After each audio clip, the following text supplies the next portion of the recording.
Finally, he whispered, "My name is Evan." Jack nodded slowly, but Evan continued before he could speak again. "I didn't know if I should come. I wasn't even sure he'd want to see me." His voice cracked just slightly, but enough for Jack to hear the pain buried underneath. It wasn't the kind of pain caused by anger. It was the kind that came from being alone for a long time. Jack took a step closer, his tone softening. "Son, you're safe here. Whatever reason you came, you can say it." Evan swallowed hard, eyes glistening with the tears he tried to hide. "He's my dad," he said, barely louder than a breath. "And I don't know where else to go."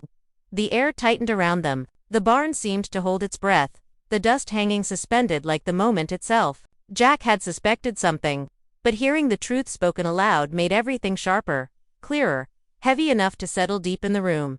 Before Jack could say another word, heavy footsteps echoed outside, growing closer. Evan stiffened instantly, fear flashing across his face. Jack turned toward the doorway just as Nathan appeared, breathing hard, eyes widening the moment he saw Evan standing there. Nathan froze. Evan froze. The world seemed to freeze with them. Jack stepped back, giving space to the truth that was finally standing in the same room. Nathan's voice trembled as he whispered the boy's name. And just like that, the secret Heartland never saw coming was suddenly standing in the open, impossible to hide anymore. Nathan's breath caught in his throat the moment his eyes landed on Evan. It was as if the world tilted beneath him, dragging every buried memory to the surface all at once. He took a single step forward, then stopped, unable to move any closer. Evan didn't speak. He didn't blink. He stood there like a boy caught between running away and running towards something he had been searching for his whole life. The space between them felt painfully heavy, filled with years of silence, years neither of them could take back. Jack didn't say a word. He simply stepped aside, sensing this was a moment that didn't belong to him. The barn suddenly felt too still, the air too thick. Even the horses quieted, as if they knew the ranch was witnessing something life-changing. Nathan finally found his voice, low and unsteady. "Evan, what are you doing here?" The question wasn't harsh, but it wasn't gentle either. It carried fear, it carried confusion, and beneath all of it, it carried a sorrow so deep Evan felt it cut through him like a blade. He lowered his eyes, gripping the strap of his backpack until his fingers turned white. He didn't answer right away. Instead, he let the silence sit a moment longer, gathering the courage to speak the truth he had been carrying alone. "I didn't know where else to go," Evan whispered at last. The words trembled out of him like something fragile. "I tried calling you, but you never picked up." There was no accusation in his voice, just hurt, pure, quiet hurt.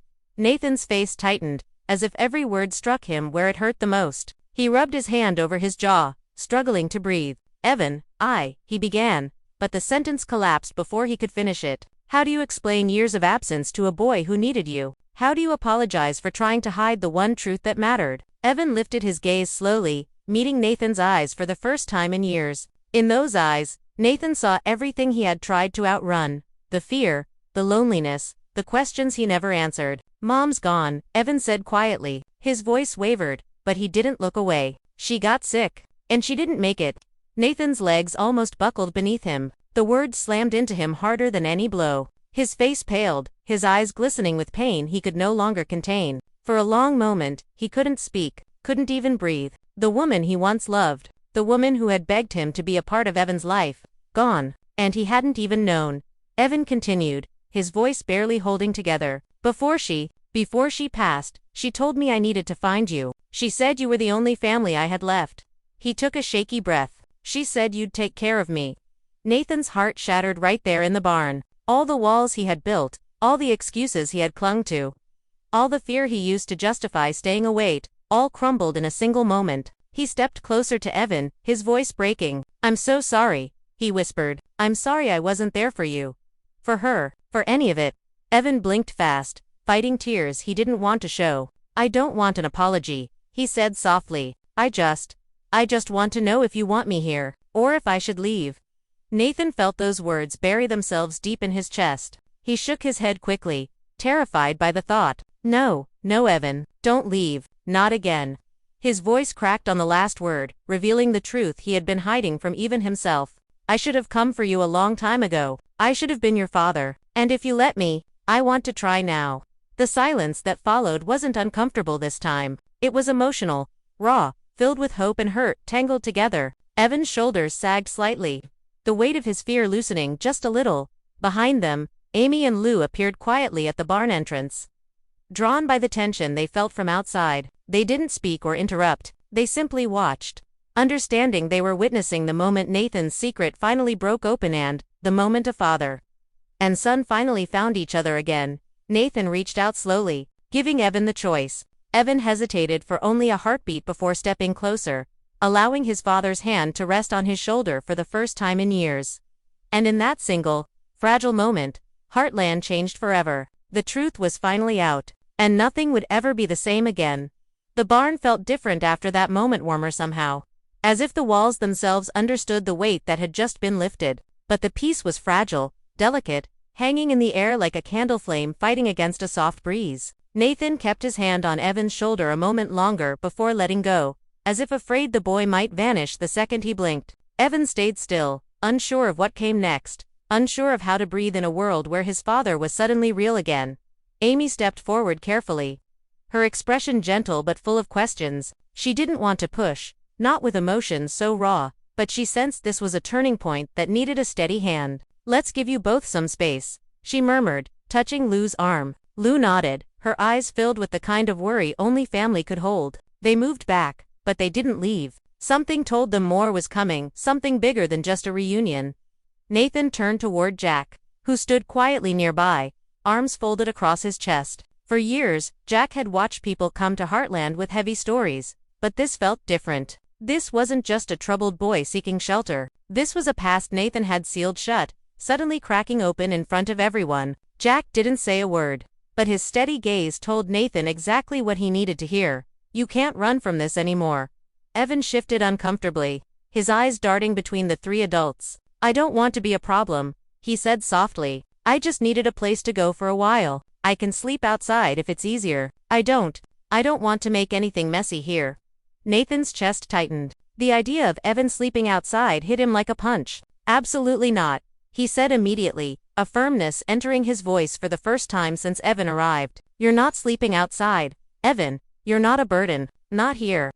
Evan lowered his gaze again, not fully believing the words yet. Trust didn't come easy, not after everything he'd been through. His fingers nervously picked at the frayed strap of his backpack, a habit he had likely developed from years of uncertainty. Amy stepped closer, her tone warm but steady. "Evan, this ranch has seen its fair share of chaos. A teenager showing up doesn't scare us." She offered a small smile. "You're safe here, truly." Evan swallowed, his throat tight. "I just don't want to cause trouble." Jack's voice finally broke through the silence. "Son, trouble is when a fence breaks or a horse goes missing. You're neither of those things. You're just a kid who needs a place to breathe, and Heartland can handle that." Nathan felt something loosened inside him, a sense of gratitude mixed with shame. Heartland was offering his son more grace than he had ever given him. He forced himself to meet Evan's eyes. "I should have been there," he said, voice rough. "I should have taken care of you from the beginning." Evan didn't respond right away. His silence wasn't angry, it was cautious, like he was trying to understand whether he could let himself believe in this new version of Nathan. Finally, he whispered, "I just didn't want to be alone anymore." Those words were enough to break whatever resistance Nathan still held. He stepped forward, gently taking Evan's backpack off his shoulder before the boy could protest. "You're not alone now. Not anymore." Lou stepped into the moment with the practical warmth she was known for. "We can set up a room for him in the house," she said quickly. "Or the loft, if he'd prefer. At least until we figure out what he needs."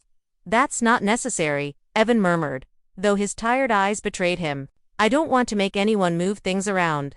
Amy shook her head with a soft laugh. "You clearly don't know Lou. She moves furniture for fun."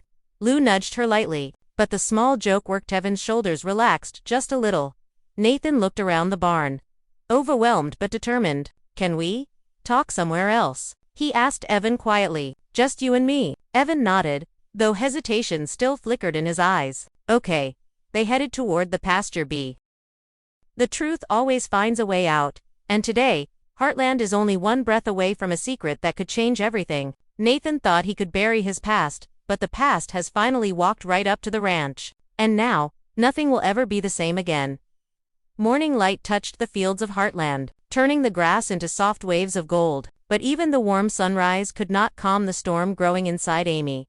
She stood near the corral, watching Nathan from a distance. His posture was tense, shoulders tight, hands tucked inside his jacket pockets like he was hiding something even from himself. For days he had been drifting around the ranch like a shadow, avoiding conversations, avoiding eye contact, avoiding everyone. It wasn't like him. Nathan was quiet by nature, but never this withdrawn. Something was wrong, and Amy felt it in her chest as clearly as the chill in the morning air.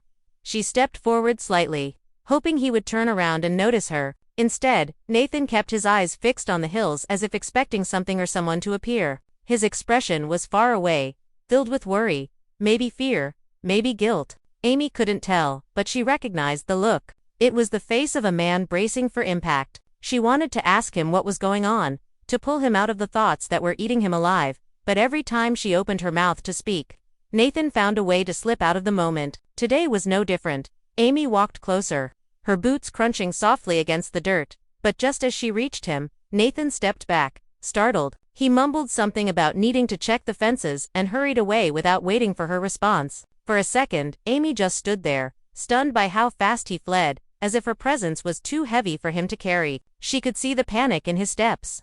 The kind of panic that meant he wasn't just stressed, he was scared of something he didn't want anyone to know. Amy sighed deeply and looked toward the barns, wondering if she should follow him, but her heart told her to give him space. She turned toward the corral instead, but her thoughts stayed glued to Nathan. She knew secrets had a way of poisoning everything around them. She knew that when someone hid something this important, it eventually exploded in the worst way. And for the first time since Nathan arrived at Heartland, Amy felt the ground shift under her feet. Whatever he was hiding wasn't small.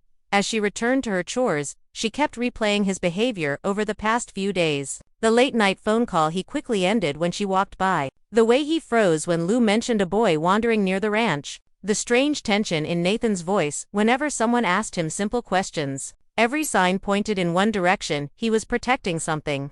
Or someone, and he didn't know how to face it.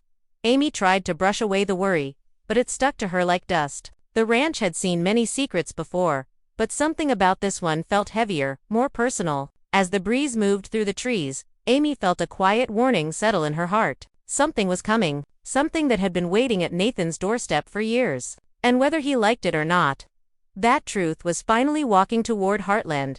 Lou sat by the window at Maggie's, stirring her coffee without really tasting it. The morning rush buzzed around her, but her mind stayed fixed on the message she had just read. A neighbor from town claimed they had seen Nathan talking to a teenage boy near the old bus stop late in the evening. Away from the usual traffic, away from curious eyes. The details were simple, but something about them felt strangely heavy. The neighbor mentioned how nervous Nathan looked, how the boy kept his head down, how their conversation seemed more like an argument than a casual meeting. Lou read the message twice, then a third time, trying to understand what it meant. Nathan was private, sure, but this was different. This wasn't a quiet man keeping to himself. This was someone hiding something in plain sight. She set her phone down, but her thoughts refused to settle. A teenage boy showing up out of nowhere wasn't normal. Not at Heartland. Not when the ranch had been calm for months. Lou tried to tell herself it was nothing, that maybe it was just someone Nathan knew from before he arrived. But the worry crawling through her chest wouldn't let her believe it. Heartland had seen enough trouble to know when a storm was on the horizon. Lou finally picked up her phone again, scrolling through the message slowly. The neighbor had also added one detail she couldn't ignore. The boy looked like Nathan. Not just a little, but enough for the neighbor to comment on it. Same dark hair, same sharp eyes, same way of standing with one foot slightly back, as if ready to run. Lou felt her stomach tighten. She wasn't the type to jump to conclusions, but the resemblance painted a picture she didn't want to look at yet. She took a deep breath and dialed Amy's number. When Amy answered, her voice sounded tired, strained, like she had been carrying the weight of the morning alone. Lou didn't waste time. She told Amy everything: the message, the boy, the strange behavior that had been spreading across the ranch like an invisible fog. With every word, she heard Amy's worry deepen. Amy confirmed what Lou already suspected. Nathan had been acting like a man with a secret strapped to his back. Something big enough to bend his posture and steal his sleep. After the call ended, Lou leaned against the counter, staring through the cafe window. People walked by outside, living their simple mornings, untouched by the tension building at Heartland. Lou wished she could let it go, but the truth was already forming a shape in her mind, a shape she didn't want to admit. The pieces were lining up without her permission. She gathered her things and stepped outside, letting the cold air hit her face. The wind carried the faint smell of dust and early snow. A quiet reminder that seasons changed whether people were ready or not. As she walked toward her truck, her thoughts kept circling back to Nathan. She liked him. He was good with the horses, respectful, hardworking, but none of that erased the fact that he was keeping something from them. Something that involved a boy who looked just like him. Lou paused with her hand on the truck door, staring at the distant hills that lined the edge of town. Somewhere out there, Nathan was carrying a truth he didn't want anyone to see, and Lou could feel it now, clear as the breath in her chest. This wasn't just a personal problem. This was the kind of secret that could change Heartland, the kind that didn't stay hidden for long. She slipped into the driver's seat and started the engine, trying to steady her thoughts. The day felt heavier than it should have, as if the ranch was waiting for something to break open. Lou wasn't sure what the coming hours would bring, but one thing she knew for certain: the mysterious boy wasn't just another wandering face. He was connected to Nathan in a way that could shake everything loose. And whatever that connection was, they were about to find out. The afternoon sun dipped low as Jack finished tidying up the barn, sweeping the dust into a neat pile. The ranch was unusually silent. The kind of silence that made even the horses lift their heads as if sensing something unfamiliar in the air. Jack wiped his hands on his jeans and reached for a fresh bale of hay, when the creaking sound of the barn door broke the quiet. It wasn't loud, but it was cautiously unsure, like someone pushing it open with second thoughts. Jack turned, expecting to see Amy or Nathan, but instead he saw a boy standing in the doorway, a teenager, no more than 15 or 16. With dark hair falling over his forehead and eyes that held a strange mix of defiance and fear. His clothes were worn, his backpack frayed at the edges, and his hands trembled slightly even though he was trying hard to hide it. For a moment, neither of them spoke. The boy kept shifting his weight, ready to leave at any second, while Jack studied him with the calm patience that came from years of reading people. Lost? Jack finally asked, though he already knew the answer wasn't simple. The boy shook his head slowly. He stepped a little closer, then stopped again, like his nerves were pulling him backward. He looked around the barn, as if searching for something familiar. But his gaze kept drifting back to Jack. After a long pause, he finally spoke. His voice was soft, scratchy, as if he hadn't slept in days. I'm looking for someone. Jack raised an eyebrow. Who might that be? The boy took a breath, his hands tightening around the strap of his backpack. Nathan, he said quietly. Nathan Green. The name left his lips with a weight Jack immediately noticed. Like it wasn't just a name, it was a truth the boy wasn't sure how to carry anymore. Jack narrowed his eyes slightly, studying the boy with renewed curiosity. There was something familiar in his face, a hint of Nathan's sharp features. The same steady gaze that the boy's was shaking. Jack didn't jump to conclusions, but his instincts were rarely wrong. He's around, Jack replied gently, but before I call him, maybe you should tell me who you are. The boy's mouth opened, then closed again. He looked at the floor, then the barn door, then the horses in their stalls. Every second he hesitated, the truth pressed harder against his chest. Jack could see it, the silent battle happening behind those young eyes. The boy wasn't just nervous, he was scared of the answer he would give, scared of what Nathan would say when he saw him,